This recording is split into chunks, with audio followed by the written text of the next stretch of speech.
Right, let's move on to our last speaker, our last game changer.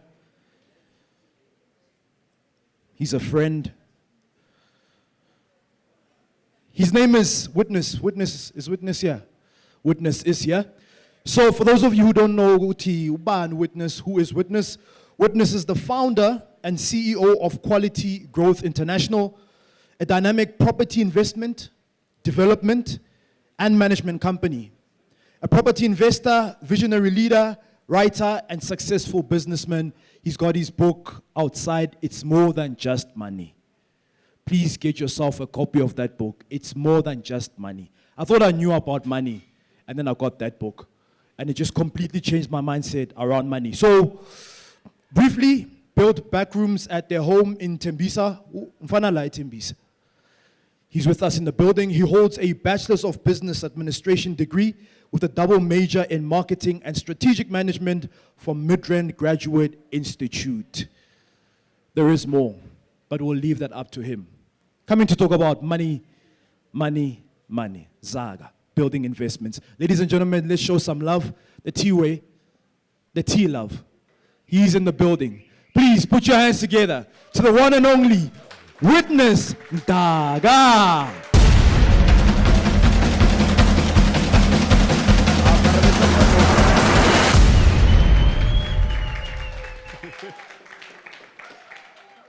Good afternoon, everybody. How are you? Are you good? Great. Talking about money. Should we talk about money or should we talk about the process of acquiring money? Which one do you want? You want money or you want the process? You want the process. I'm glad that you would rather listen to someone who's going to tell you about the process rather than someone who's going to tell you about money. Because one thing we hardly think about when we think about our dreams and the things that we want to accomplish, be it in our personal lives, in our families, in our businesses, and even as a country, we forget that there's something called the process. And it's very important for you to understand the process, you know, starting from where you are and getting to the level where you want to be. You know, and as a businessman, as an entrepreneur, sharing with other fellow entrepreneurs and business people, what I would want to leave you with is to leave you with something that you can practically apply in your personal life and see it working, rather than just coming here and giving you motivation. You know, a lot of people would say we are motivational speakers. I shy away from that because although we do share motivation, the most important thing for us is to help build the nation. And the only way you build the nation is by sharing practical skills that people can apply. You know, it's one thing to hype people up, but it's another to make sure that I've shared with you certain things that can twist your mindset or change your mindset to put you in a level where you can practically apply certain things in your life. You know, so he talked about money. Who says I'm going to talk about money? But the main thing that we need to understand is that there are two processes to making money. Two processes. You know, it's either we do what we call active work, be it work in your job, if you're employed, work in your business, or work, any kind of work, whether you're freelancing, whether you're doing consulting. So for you to earn that money, you have to be active. So there has to be something that you are doing for you to make the money. So basically, if you don't work, you're not going to get paid. All right? So most people find themselves there because that's where we all start. We all start where if for you to make a certain amount of money, you need to be working every single day. And then you've got what we call passive income, right? So what I was describing just briefly was what we call active income. So that income is active. It's dependent on whether or not you are putting in the work, right? It's dependent, like there's some of you sitting here right now. For you to be here, you paid a cost because you had to leave your business, you had to leave your stall, you had to leave certain things that you're supposed to be doing to make money to come here. And by sitting here, you're not able to make that money. So which tells us that there aren't systems in place for you to be able to make the money whether you are there or not, right? And for you to make the money whether you are there or not, we need to develop what we call passive income, right? So my whole work is centered around passive income. So that's the one income that I love the most. It's the income that I prefer to make. I don't like working. I don't like being active all the time. I love my time. For me personally, I don't think that our whole purpose and our whole ambition should be to wake up every day to slave. Our whole purpose and our whole ambition is to set up our businesses in such a way that even if you decide not to go to work, the business will continue to make you money. And that's where I think all of us should be as an entrepreneur. I think that's where our thinking should be. So before I get in and continue, I just want to tell a brief story of where I come from. It's right, I grew up in Tembisa. I was raised by a single parent who is a nurse. Cut a long story short, she had a stroke in 2008. But before that, she had found out that she had overpaid her house by 150,000 rands. A single parent, she had overpaid her house by 150,000 rands. The bank contacted her and told her that she needs to get this money. She took that money, must have been about 17, 18 at the time. She built back rooms at home in Hospital View. And she bought me a car at the time, right? Some of the money bought back rooms, some of it bought me a car. And then she said to me, if you want to go to university, you must manage the rooms. You must manage the people that are going to be renting from you. And that's literally how I got introduced to property, right? I remember the first tenant that gave me money in my hand. His name was Julius Kotoko, and I'll never forget that guy. So Julius is the first tenant that gave me money because he came wanting to pay, and my mother said, no, you don't give the money to me. You give the money to my son, Witi, and every single month you'll be paying rent to him. And that's how I was literally brainwashed, because as a young person, I had never worked before, but I was now getting money every month. So something was happening to my thinking, that here I am, whether my mother is here or not, right? Because there was a time where she spent months in hospital because of the stroke. She was hospitalized. But at that time, I was collecting rent every month. Although some of the guys were dodging me, in fact, I said something about Julius. Julius didn't pay rent for a month or two, and then he wrote me a letter and said, if you sell my things, I will kill you. And then he left. I haven't seen Julius since then. Well, I sold these things, and what I'm trying to say is that around that period, it was quite difficult, but the learning curve was starting. Needless to say, I did eventually graduate using the backroom money to pay for school fees with the assistance of my mother. And then I obtained a Bachelor of Business Administration degree as well as a postgrad in project management. And I've worked for 14 months for a marketing company. Like you heard, I've got a double major in marketing and business management, adding the project management. I worked for 14 months, and then I realized that actually what I really want to become is an entrepreneur. At the time, I had run a recycling company before. We were recycling bottles. I then went into construction, and then I was working for the marketing company. Then I decided I want to be in property full-time, right? That is the business that I want to do. That's the long and short of how literally it started. I was empowered by my mother, but it gave me an understanding of what passive income is. Like I said in the beginning, there's active income, then there's passive income. And as business people, we need to find a way to set up systems in such a way that we make passive income from our investments in our businesses, right? So there are 4 levels of wealth. 4 levels of wealth. The first one is the rat race. Most people find themselves in the rat race, whether they run a business or they work for a company. Guys like doctors, guys like lawyers, some engineers as well, if they do not go to work and work physically, they do not make the money. I heard someone saying that how do they bill? Without them physically sitting down and doing the work on their computer, they will not get paid, right? But that's where we all start. If you are working right now, for you to make money, for you to get an income, right, you have to be working. And then you have what we call financial independence.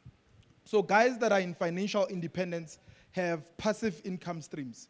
You know, I gave you an example about back rooms where you've got tenants giving you a certain amount of money every single month, right? That is what we call passive income. Whether you work or not, you get paid, right? And then you've got guys like me that have written books. Whether I work or not, somebody buys a book. You only write a book once, and you get paid forever if you are smart about it, right? So that's called passive income. And then you've got guys like Hetty that have got monetized systems online, right, that are running. Every single month, they get paid because of work that they did long ago, and that work continues to pay them. Mark Zuckerberg gets paid for a system called Facebook, right? He can sit at home, an entire team of people are going to run the business. It is continuing to make money from advertisements, and it is because of a system that is put in place for him to receive passive income. Are we clear? Okay, so there, and then you've got with financial independence, right? When somebody says, I'm financially independent, it means the amount of money, right, that they are making from their passive investments is equivalent to their monthly costs. So I'll give you an example.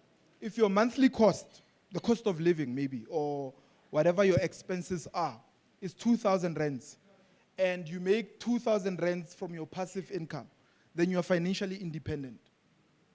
Are we together? If your monthly costs are 200,000 rands, and you make passive income worth 200,000 rands, you are financially independent.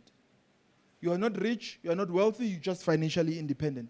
If your monthly costs are 2 million, and you make 2 million from your passive income, you are financially independent. You're not rich. Even if you make 200 million a month and your costs are 200 million a month, you are financially independent, irrespective, because it all goes by the level you want to play in, right?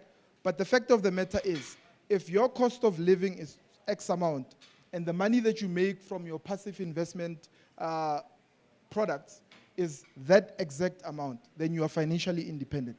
And then you've got what we call, and then obviously, if you have an emergency there, right, for some odd reason, you need to chip in 20% of that money, you need to go back to work, then it messes up your process, right? You can't live passively because it is the exact amount that you are making from your passive investment that is equivalent to your costs or your expenses. And then thirdly, we've got what we call financial freedom, right? For you to be considered financial freedom, you need to be making twice the amount of what your costs are. So if your costs are 2,000 rands, your passive income needs to be at least 4,000 rands. Passive income. Awusebenzi mntana sekhaya. Bakunika ama-room, whether kuse Ivory, whether kuse Alexander, whether imikhukhu eyi-5 ikunika imali uthola 4,000. You are financially free if you are making twice the amount of what your costs are. So if your costs are 20,000, right? Your monthly expenses are 20,000 and your passive income is 40,000, right? Then you're financially free. It's financial freedom, right? If your costs are 2 million, you need to be making at least 6 million, twice the amount. You need to be making at least 6 million from your passive income. Then we consider you financially free. Can you see? Now, this will all depend on what your appetite is, the kind of lifestyle that you want to live, right? It is said that there are two ways to make a man wealthy. You make him wealthy by increasing his income, or you make him wealthy by curbing his expenses. What that means is, if let's say you are making your costs are 2,000, and you are making 2,000, right? For you to be considered financially free, you will work and increase your income to 6,000, right? Because you want to be financially free, meaning you want to keep your expenses the same while you increase your income. Or you're going to reduce your expenses. You reduce your expenses while you keep your income going up. So as you reduce your expenses, your level of wealth also increases. If you are unable to reduce your expenses, then you focus on increasing your wealth. Those are two ways you can be rich. Really, right? Increase your income or decrease your expenses. Now, lastly, the last level is what they call financial wealth. Now, financial wealth is you making 3 times the amount of money your expenses are from your passive income. So if your expenses are 2,000 rands, you are making 8,000 rands from your passive income. Awuvugi, you are always sleeping, you drink coffee if you want to, you say, no, I'm not coming into the office today. I made X amount from my book, I make X amount from my website, or I made X amount from my rooms, right? 3 times the amount. Then you are financially wealthy, right? So meaning if your expenses are 10,000, you need to be making 40,000 from your passive income, right? So there, for you, you will decide, Guti, do you want to remain at that level where you are living on 10,000 rands, or you want to increase? And remember, as you increase your expenses, you are literally also decreasing potentially level of wealth from a higher level to a lower level based on that. But if you triple or quadruple your income, then what you are literally doing is pushing yourself to the next level without increasing what your monthly costs are. So we're all entrepreneurs here, and we know what our costs are, and we know what the level of wealth that we perceive or want for ourselves is. You know, we know what the lifestyle that we want for ourselves is. You know, some people cannot live on 10,000. Some people can only live on 200,000 a month, right? But for them to be considered financially wealthy, they need to be making 800,000 every single month passively. They don't have to work for that income. So now, the task that I want to live with you today, because I just want to nudge your thinking, you know? That's my job. My job is to nudge you, to get you to think differently about this thing, right?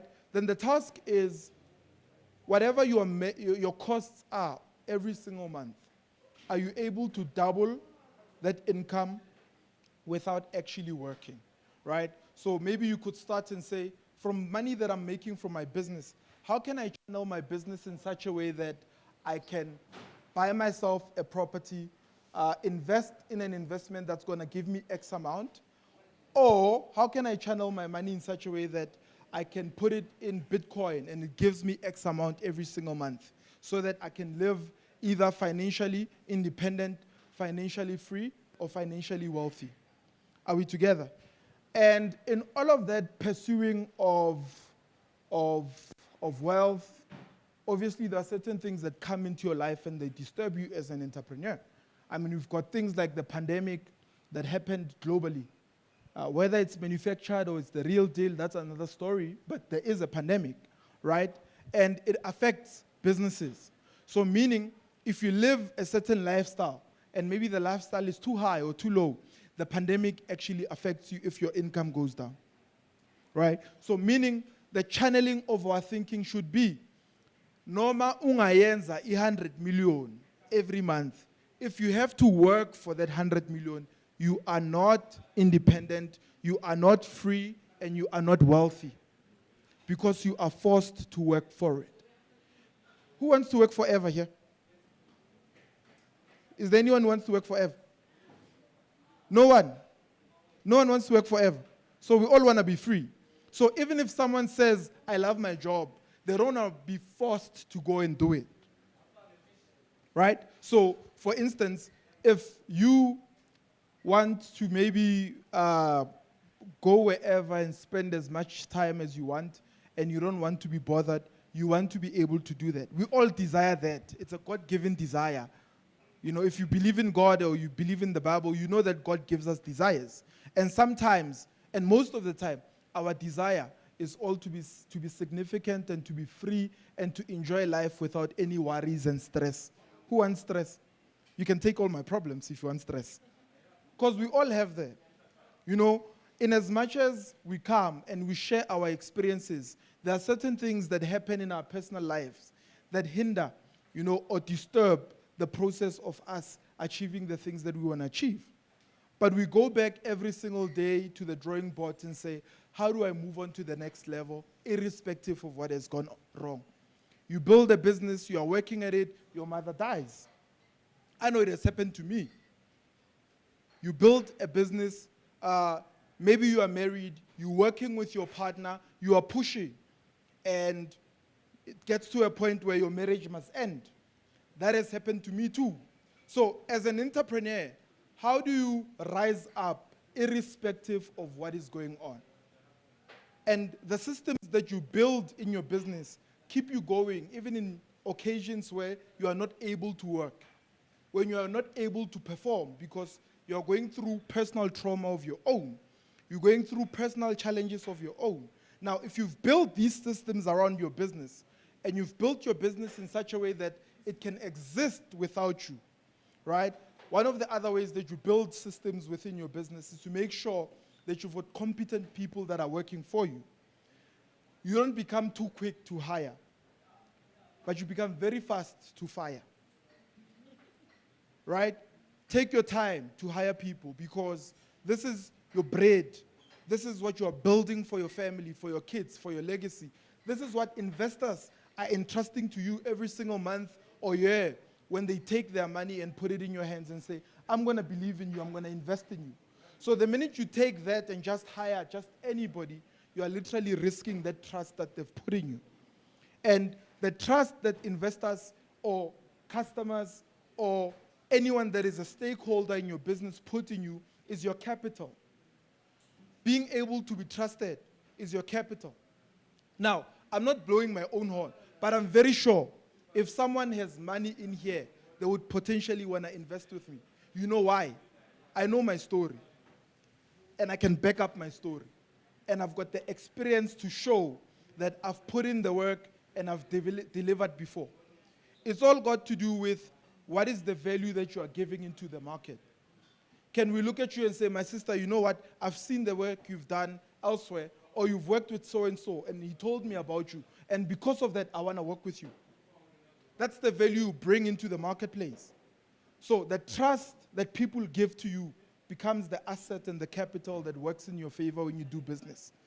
That's why you don't make promises that you cannot deliver to your customers, to your investors, or anyone that you work with. You know, I don't want to take too long. If you want to hear more, you must buy my book.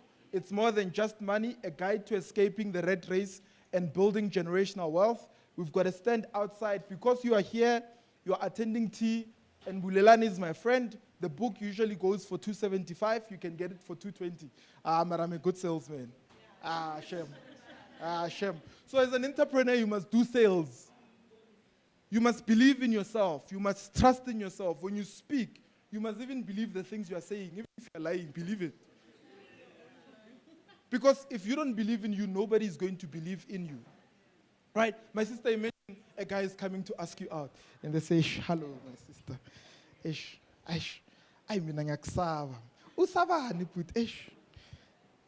Do you take that one serious? But when he comes and says, hey, how are you? I'm so-and-so. I'd like to take you out to dinner.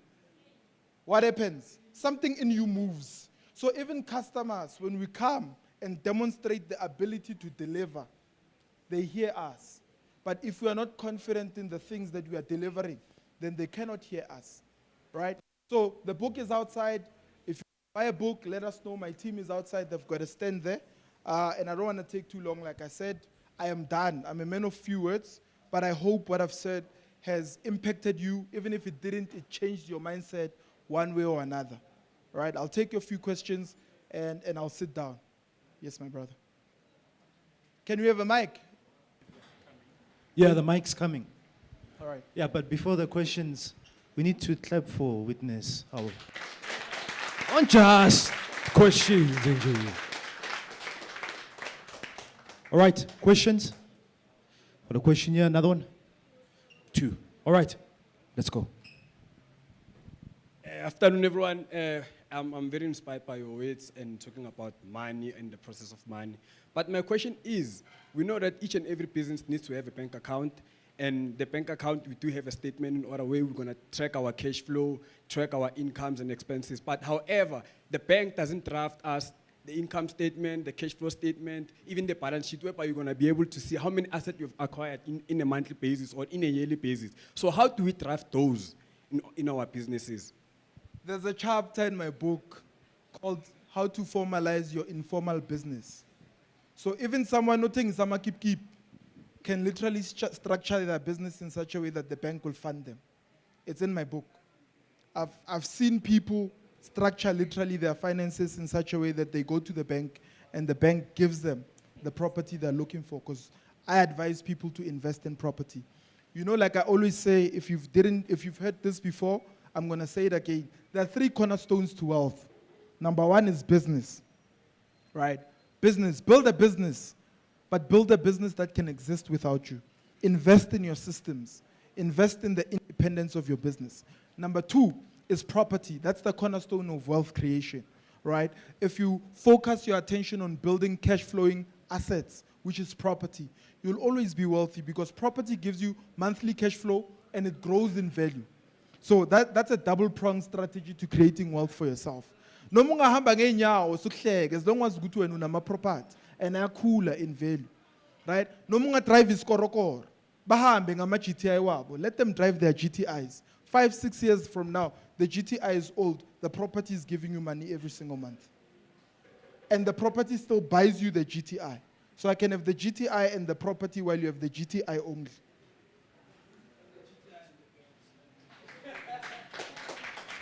You see, so it's all the mindset that you apply. And then thirdly, you've got shares and other investments, right? That's the cornerstone. Stocks have always been the cornerstone of wealth creation.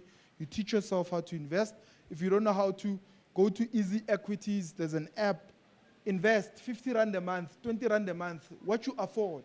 20 years from now, the cumulative investment will be worth something. I hope I've answered you. Okay. Hi, how are you? Good, and you? Good, thank you. Hi, everyone. So firstly, thank you so much for sharing the information with us. It's truly beneficial, and you touched base on things that are very powerful when talking about wealth. So I noted a question down in case I forgot. You spoke about the 4 stages of wealth, right?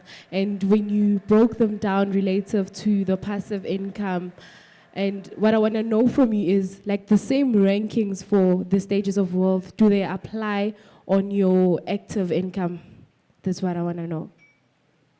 You cannot be truly wealthy when you are in the rat race. That's what active income is. You can be a CEO of a company now, the board can fire you. Okay. You understand? You can have the highest job in the land as a president. They can vote you out. Ask Zuma if you don't believe me. No, but it's true. He was employed. He was a president. But he was fired before his term ended. Yeah. Thabo Mbeki, same story happened to him. He was fired before his term ended, right? But those people earn a lot of money, even the influence that comes with that. But you could be fired anytime, right? But when you've built passive income, no one can fire you from owning property. True. You can own it forever. It's a constitutional right to own property. In fact, we all want the land, dang it? Let's buy it. Let's buy it. Let's buy it one property at a time, one room at a time, one stand at a time. Let's buy it. 20, 30 years from now, the generation of our kids will be living a different lifestyle from us. I want my daughter to wake up one day and say, Daddy, I don't want to go to vets. I want to go to Harvard. And I'll say, sweetie, it's fine. I'll buy you a $40 million apartment in Manhattan. Don't you want that? But it starts now. It can't start then. It has to start now. Think 20 years. And a job. And lastly, you know you can be CEO, ne? My daughter can inherit even my one property like I inherited my mother's property. But your daughter won't inherit your CEO job. When you die, it's finished. No matter how much they were paying you, your daughter can't inherit your job. But he can inherit a business and run it. That should be our mindset. Thank you. I have a second thing. It's a request. Can I please request from you a mentorship on how to go about building passive income? Yeah. So we have a mentorship program. Okay. It's currently going for 15,000 rands for 4 months. I've got guys that I'm mentoring and taking through the process. Sorry? Huh? Closer. I can have a COVID. Yeah, I'm kidding. So there's a mentorship program that we are running. The reason why you must pay me, I don't like working for free, number one. Number two, if I have people having access to me, I'll run around doing other people's things every single day. True. I won't have time to do my own things. So how do we access that mentorship program? You can send an email to info@witnessmdaka.com and my team will give you the information. info@witnessmdaka.com. info@witnessmdaka.com. All right. So, yeah, I've got the book. It's life-changing, guys. Just make the investment. I got it for $275. It's worth it. So, my brother, thank you so much for coming through to tea and for the wisdom that you shared.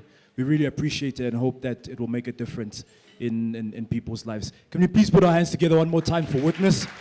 Witness, come get the photo. Yeah. Just, can we get the photo of Witness? No, with the mic.